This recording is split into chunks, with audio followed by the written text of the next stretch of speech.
What is going on, guys? Jack here, and welcome to episode 173 of The Rise of a Nation. Today, it's an international special. If you missed last episode, it was a double header against Benfica. I encourage you to go and watch that episode. I think there were 2 missed penalties, and we had over 12 goals in 2 games, so it's definitely worth watching. It was a cracker, and hopefully we can kind of continue on with that today here in the World Cup. So, of course, this is the qualifying campaign, and this is our last 2 fixtures of the qualifying campaign against Sweden and Italy. And to be honest, we're in a good position, or as good as we could really hope for, to be honest, going into these games. If we just take a quick look here, you can see all the various groups. We are in Group 6, and in Group 6... well, you can see here, ourselves and Sweden are at the top of the group, Italy in third, Albania and Estonia a little way off the pace, although Albania, to be honest, they've been pretty good. They've beaten Sweden and beaten Estonia. They drew against Italy twice, 1-1, and, well, as you can see here, we did the double over them, and they also lost to Sweden once, 1-0 away from home. So anyway, in terms of where we are, we're in second. As you can see, we're 3 points behind Sweden, who we have in the opening game of today's episode. And if we just look at kind of the rules here, the league sorting is goal difference, then goals scored, then results. So you're probably wondering, well, Jack, how does the goal difference look? To be honest, goal difference is not looking too great in our favour. Our goal difference is pretty shocking. As you can see, it's +2. So really, we need to beat Sweden in this first episode, and then we just have to get a draw against Italy in the second game, and that would be enough. Obviously, things never work out that way. It's, of course, worth noting that even if we lose to Sweden, we will still have the last game of the group stage against Italy, which, if we were to win, we would place second place, and we might have a very outside chance at kind of the second best placed team. I'm not entirely sure how the second kind of place qualifiers work. If we just look at the rules here, you can see... for second place teams, there's 8 games and the top 3 teams qualified. Does that mean it's like a random round robin of all the second place teams? I'm not entirely sure. To be honest, I never really manage internationally, so it's going to be a bit of an experience to work out how the second place stuff works. If my understanding is correct, all the second place teams go into a separate group, but there's 10 groups. So how does that work with 8 teams? Either way, we're not going to concern ourselves with that. We're going to play today's 2 games to win. If we finish second in the group, we'll see where we're at. If somehow we can get the results that we need to finish top of the group, amazing, and we won't have to concern ourselves with that. Anyway, Sweden going to be the opening game. We lost to them 2-1 last time we met. If we just take a look at that game, we were at home for that game, and we were leading 1-0 in the second half.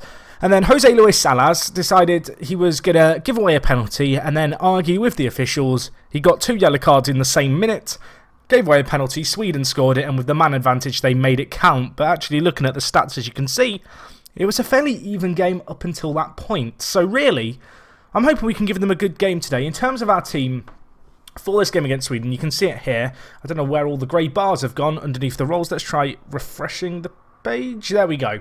So you can see here, Mosca and Bay going to play up top for us. Nothing too surprising there.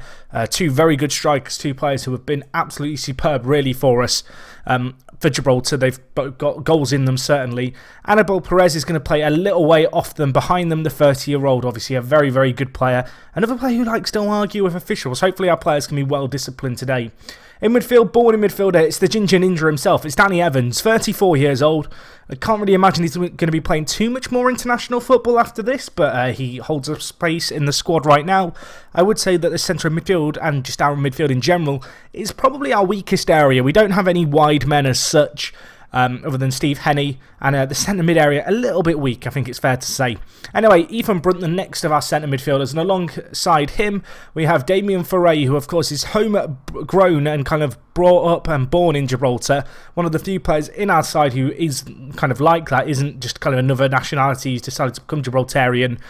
So it's nice to have him in the side starting. At left back we go with Jose Luis Salas, and to be honest, the defence is where we really start to look good. At right back we've got Graffite. In the centre mid, or the centre back positions, we've of course got Gary Horst and Frigier, which is nice. And actually, I'm going to make a change here, and the change I'm going to make is I'm going to play Graffite at centre mid on defence. We're going to play Brunt as the deep line playmaker because he's got 17 passing and 13 vision. And then I'm going to bring in Graffite, the left back Graffite, who can also play on the right, to play kind of as an inside inverted winger kind of thing, or inverted wing back obviously. He's going to be playing full back, but he is left footed playing on that right hand side. But that is probably the strongest team that we can field, to be honest. I think that's the side we're going to go with. A late change there. It's nice to have both Graffites, of course, in the squad. And yeah, let's see what we can do here against Sweden. You can see they are very heavily favourites. The analysts saying that they should be able to win. Could be a tight affair, though, he's saying. So we've got a chance in this game. We've got to try and make it count. We've got to try and go for it. They're playing a 4-3-3-2, of course. A formation we're fairly familiar with after last episode against Benfica, because they played that formation against us twice. Either way, I'm going to tell the players that we have a lot to avenge. I did not mean to click that. I was meant to say that I believe you've got what it takes, and I misclicked, and I confused everyone. Let's hope that doesn't cost us a misclick. Oh, dear. Of all the times to misclick, that was probably not the moment to do it. And, well, they're immediately on the attack. That's a good sign. I can't believe I misclicked there. That's so bad. In terms of our team, though, it's a very good side, but we're going to have to defend well. We do defend well. That was a little bit kind of squeaky bum time. Although, now they have another chance. I'll tell you what, Salcedo in goal, of course. Fantastic save by him. A clear-cut chance to Sweden early on. But it's dealt with. We've done well with it. Nilsson doing getting space out wide. He got an assist and a goal against us last time we played Sweden, so we know about Nilsson. He's their right back, I believe. You can see him there. Player to be wary of us. Holmqvist has a chance. He has a goal to his name as well. Sweden strike first here. We drop down to third. That's not what I wanted. And part of me is now wondering, do I change the system? Do I change it this early on? Like, do I go with this formation, the 5-3-1?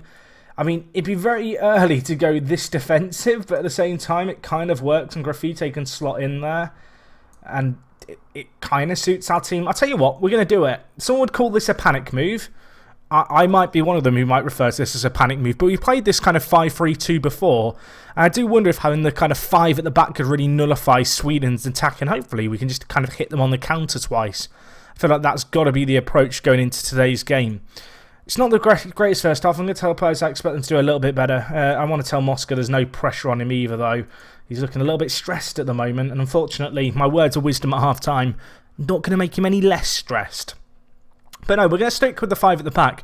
I believe this is a system we used to qualify for the Euros that worked very well. It's a system I've not employed too much, but it does quite kind of suit our team. And I think with the 3 strikers of Sweden, it could be useful. Although they're on the attack again here. Franco, you'd say at 2-0, it's probably game over. He runs inside Franco. There's some shocking defending. Salcedo makes up for it with the save.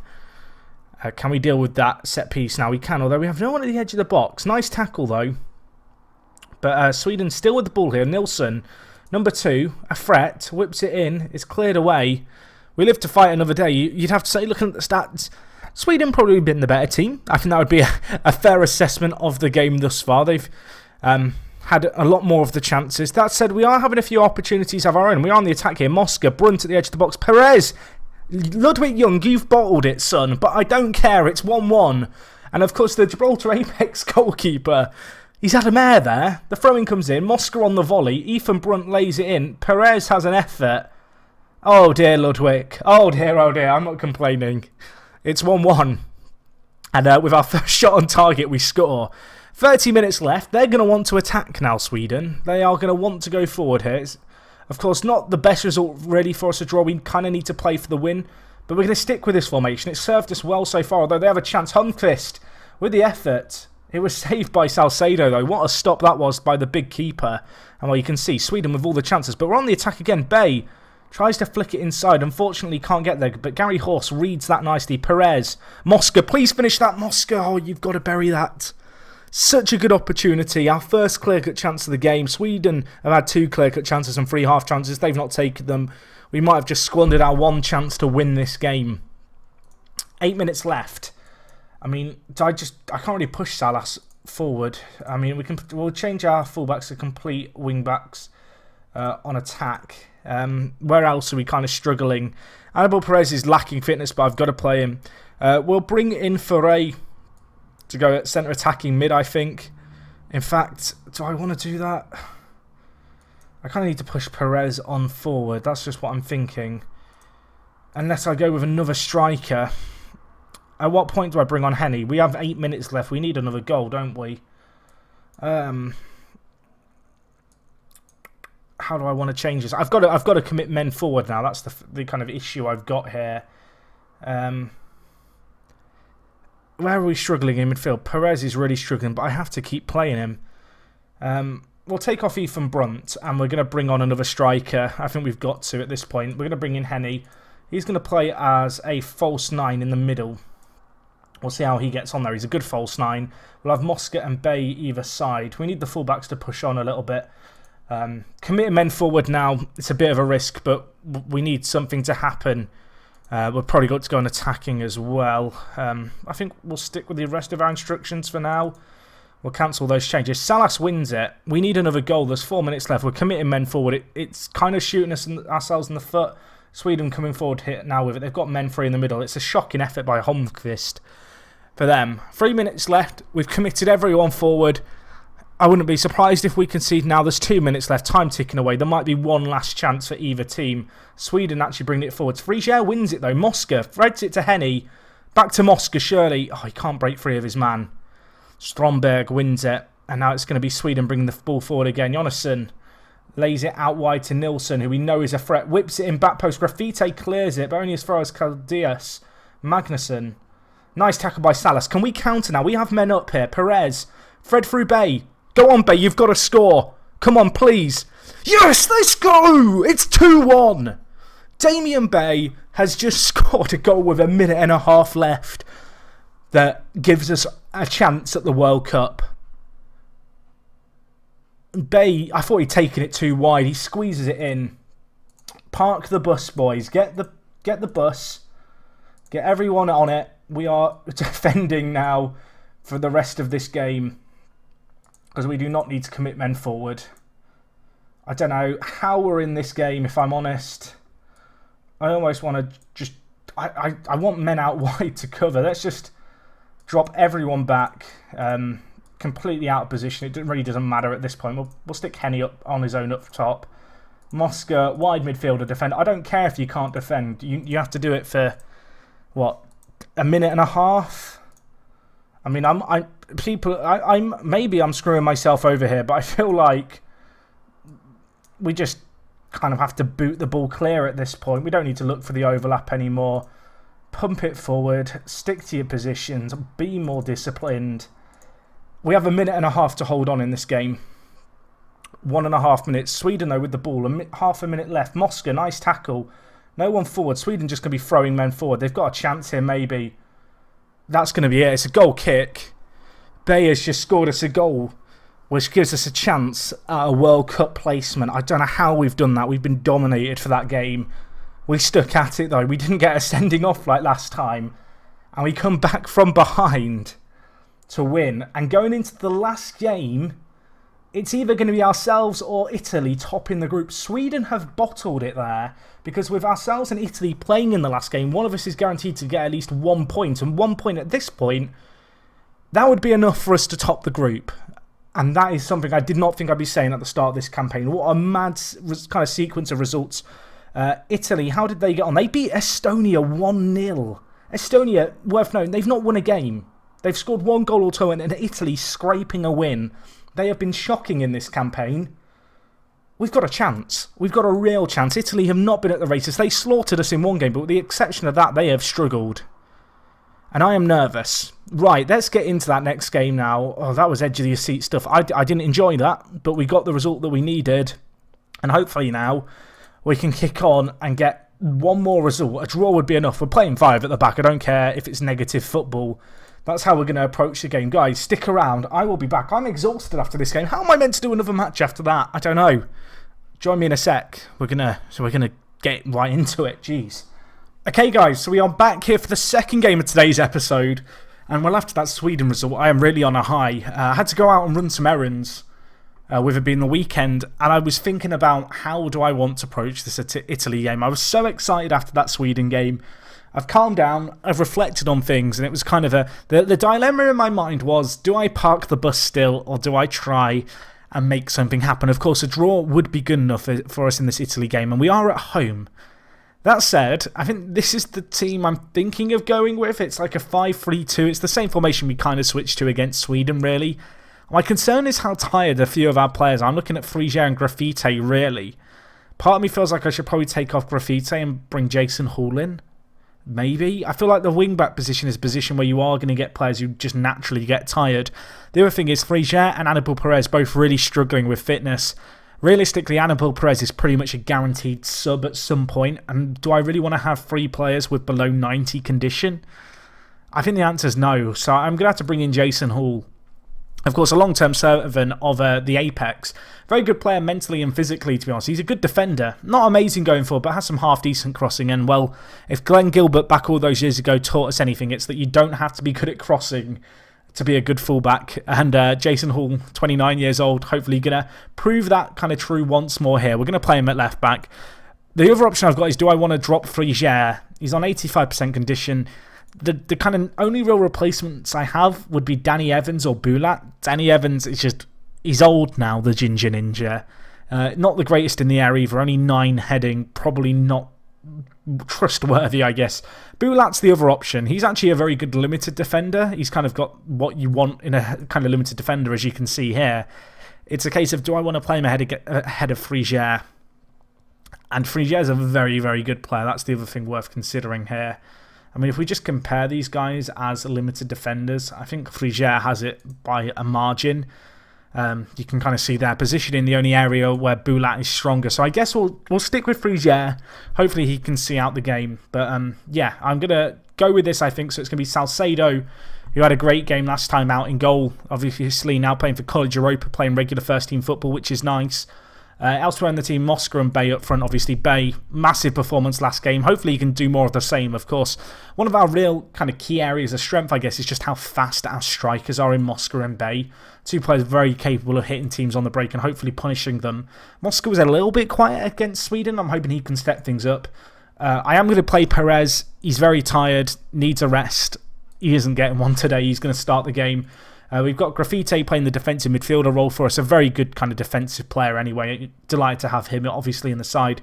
Ethan Brunt going to be the playmaker. He has the 17 passing. All of his attributes are above 10 for a playmaker. And really, the passing and vision are the 2 I like to look at the most in there. Both fairly reasonable. Already looked at Jason Hall. It's worth noting that Modesto's coming into the side. Salas, I already decided prior to hitting the record button I was going to drop him at left back, which is why Graffiti was playing left back. Modesto, he's a good player, can fit in there. Obviously, looking at Horst today to give us a big performance. It's actually going to be his 50th ever game for Gibraltar. That's quite a nice little landmark to hit there. But the 29-year-old, looking at him to just have an incredible performance for us, really, at the back. He has got to be the man who really steps up to the big occasion, I think, here. Anyway, let's see how we get on in this game. Estonia and Albania, the other game going on today. Of course, if we draw, that is good enough. If we lose, we don't even get second and there's no chance of a World Cup. If we win, we're having a party on me. Of course, with this is essentially a cup final for the World Cup. And to be honest, this is perhaps the biggest game ever in this save. And I'd say it's bigger than a Champions League final simply because this kind of opportunity only comes around once every 4 years. And realistically, the way the save's going, I might not get another 4 years into the future before FM17, unfortunately. This might be kind of the last chance ever to really do this. It's a high-pressure situation. Italy annihilated us last time we met them, but they've struggled. They've drawn against Albania twice. They've lost against Sweden. They have chinks in their armour. It's a case of us trying to find those chinks, kind of getting that weakness and abusing it, hopefully. They're going to potentially play this narrower system, which I feel like we actually suit quite well. Of course, Daniele Russo, the man to watch out for. 30 years old. We are still in his favourite personnel, although he's not in my favourite personnel because he, of course, scored a hat-trick against us for Real Madrid in the Champions League final 3 years ago. He's still very good at 30 years old, of course. Was on loan, actually, at Gibraltar Apex for 3 years. So this is going to be a tricky game for us. Either way, today's game is going to be at the Victoria Stadium rather than the Space Park.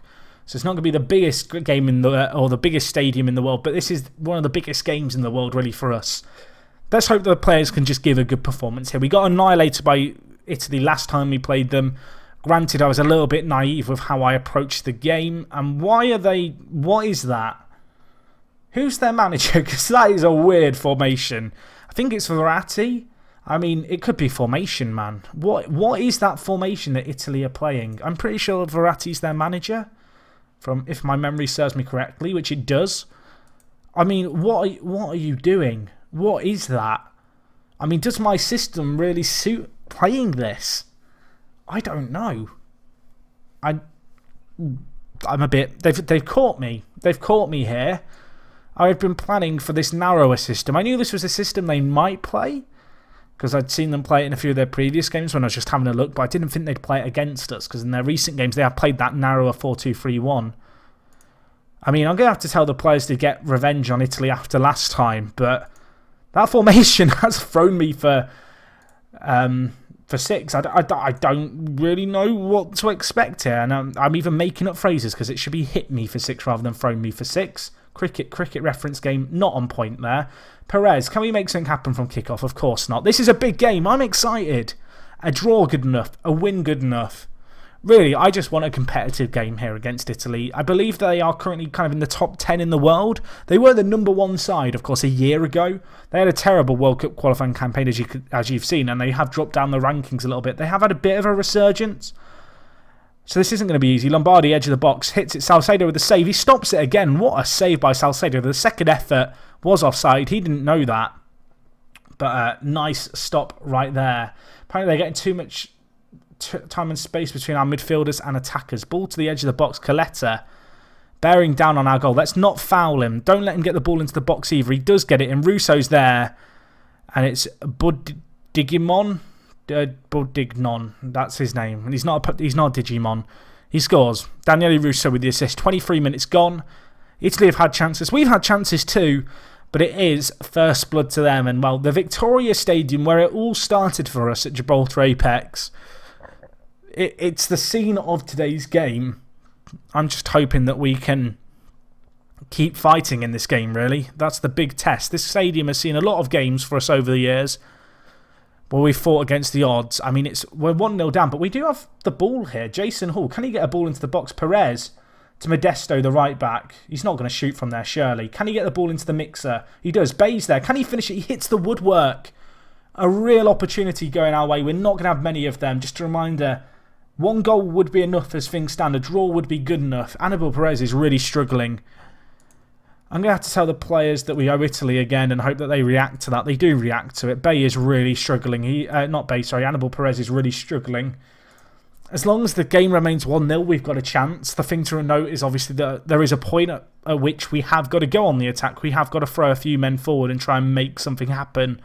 And that might be when we're at our most kind of susceptible, because Italy are very, very good. They've got some exceptional strikers and exceptional goal scorers, as we found out last time we played them. But we know that they're not kind of without fault in defence. Obviously, we scored 3 against them last time we played them. Let's see what we can do here. We're on the ball. Hall to Perez. We've got a few players on yellow cards. That does concern me just a little bit. Let's not foul. That is going to be important that we don't get a sending off. Of course, we've had a few of them in this World Cup qualifying campaign.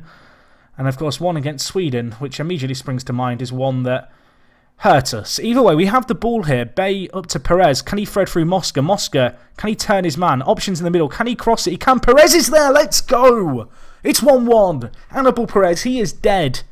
He can barely walk, but he's got a goal for us. Graffiti, drop back. Perez, come off the pitch now. You've got your goal. You're on 60% condition. Bay's not having a great game at the moment. Hall, switch to support. Modesto switch to support. We are going to try and park the bus now for what remains of this game. And we're also going to start wasting time. We've got a few bookings. Jason Hall at left back is booked. I'm going to bring on Salas. That might be a sub used very early on. A double change happening in the 53rd minute. A little bit reactionary perhaps, but I feel like we've now got to try and preserve our lead because Italy have been very good. You'd have to say in this game, it's been fairly even. We've taken the game to them in a lot of ways. It's been, well, even. We've had more shots. Possession, Italy have edged. They are bringing the ball forward here, though, and we know that they have real firepower. Russo, Coletta, it's stopped. Salas gets it away. What a stop that was by Salcedo. Keeping us in this here. 1-1, just to remind you, good enough. 20 minutes left in this game. Salcedo with a goal kick up to Mosca. He's never going to win it in the air there, although Brunt gets the second ball to Modesto. Options on ahead. Don't turn into trouble, whatever you do, Modesto. He finds a little bit of space. Can he get in a ball? He can. Whipped in. Bay with the rebound. It's 2-1. We're fighting back. We're 2-1 up against Italy. We've been on top in this game. We've had more chances, more shots, and now it shows. We're 2-1 up. Modesto, I don't know how he's turned his man there. He's been given a lot of space to get in the ball. He gets it in there, and Bay, who is really turning into a man of the moment, he gets it in from a similar angle to how he scored against Sweden to make it 2-1. And it's 2-1 against Italy with 20 minutes left. And this is absolute madness. What is happening? I mean, Italy have been poor in this entire qualifying campaign. Modesto here to Bay. Can we score another? Make it 3. Let's just make it game over now. Italy with the ball. Clearing it forward. They're starting to commit men forward now, Italy. Vitriani whips it in. Russo, Daniele Russo. It's saved. In fact, no, it's not. It's hit the woodwork and gone wide. Although there's going to be another highlight immediately. Italy turning up the pressure now. They're turning up the temperature. They are really starting to test us. But they need 2 in 8 minutes. The ball comes in. Russo's there. Salcedo, what are you doing in goal? It hits the woodwork. No, it doesn't. Salcedo stopped it again. He's on fire in goal. It's wasted. It's another corner. I mean, we are defending for our life. They've had 3 clear-cut chances, but Salcedo in goal has been absolutely incredible. Why did I sell him? Up to Bay. He's not going to be able to do anything there, but there's 3 minutes left. We're 2-1 up against Italy. And the time has just continued. We've done it. What is this? Oh my God. I'm like almost crying, which is a little bit sad. What has just happened? We've won. We were the better team. Salcedo bailed us out with a 7.9. We're going to a World Cup. What? I mean, I don't know what to say. The man of the match for them was Coletti. He was very good. He wasn't good enough, though. I mean, I don't often get lost for words, but I genuinely don't know what to tell you. This might be my greatest ever achievement in FM, and I feel like crying. 23 seasons of this series. I don't know if it's going to get better than this. We've qualified for a World Cup. It's the first ever World Cup for Gibraltar. I don't know where it's going. Where is the World Cup? I didn't check. It's in Canada. Joe Bouchard's home. Wow. I mean, I don't know. I don't know what to say. That's incredible. We beat Italy 2-1. We beat them. It wasn't like we played. Well, we did play for the draw, but we got the win. I mean, I don't know what to say. As I said, this has been a long slog, this save, and there's been times where I've kind of wanted to give it up. I didn't know where the save was really going at times. But I've stuck at it, and I don't think it's going to ever get better than this. We're coming to a World Cup as Gibraltar. I say this a lot, but to put it in perspective, Gibraltar's population is 10% of that of Iceland. Now, if you can imagine what it was like when Iceland got to the Euros, imagine if they got to a World Cup, and then imagine that 10 times smaller. Obviously, a lot of the players here, they're not homegrown players. They're players we've brought in and have acquired their nationality. And I know a lot of the players, which is kind of nice. You know, you look through the team, it's players that I have seen their careers flourish. I've brought them to Gibraltar. I've watched them develop. I mean, you look through this team. Salcedo, I signed. Modesto, I think, actually, to be fair to him, you can see here, he went to Gibraltar Lions. Castano's one of my players. Gary Horst, I initially signed, then sold to Lions, and now obviously he plays again for us. Frazier is one of ours. Jason Hall is one of ours. Ethan Brunt, Graffite, Annabelle Perez was one of ours, I believe, and then went to Gibraltar Lions after a few years. Yeah, you can see that there. It's like it's come full circle. What a team. I mean, it's November now. We have 6 months to prepare for a World Cup, and we're probably going to get slaughtered. But we've beaten Italy, and Italy are an incredible side. I mean, if we just look, where are they in the world rankings? I don't actually know. I believe they're in the top 10. They were dropping for a while. They're 8th. I mean, we've beaten the 8th best team in the world, who were number 1, as I said, about a year ago, October 2036. They were the team to beat. This campaign has been harsh on them. They've struggled.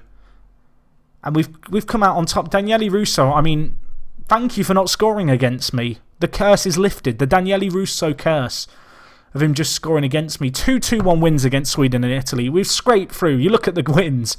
Only one of our wins has been by more than 1 goal. And that was a 4-0 win against Albania, to be fair, who also drew with Italy twice. So it gives you an idea of how poor Italy have been this qualifying campaign. I thought the draw was fairly kind on us.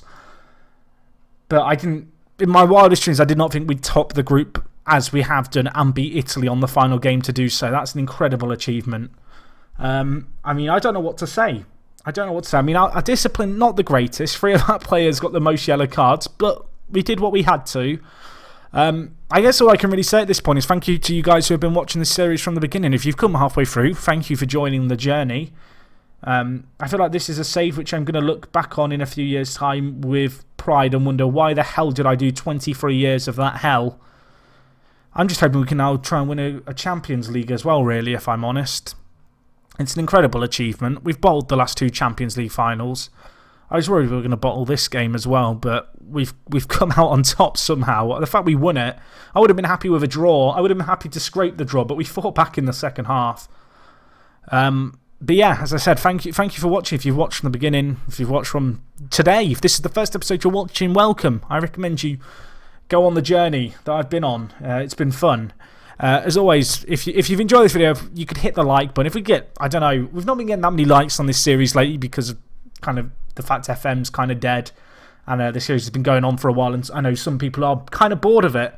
But if we could hit 1,000 likes, that would be absolutely incredible today. I don't think we will, but if you've watched until this point, if you're listening to me ramble now, you've clearly enjoyed it to some extent, I hope.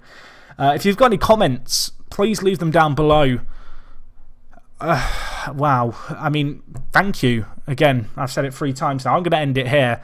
I'm a bit of an emotional wreck, which I shouldn't be because this is a bloody game, but I feel like when you've played 23 seasons or something, and each season takes between probably 15 and 25 hours.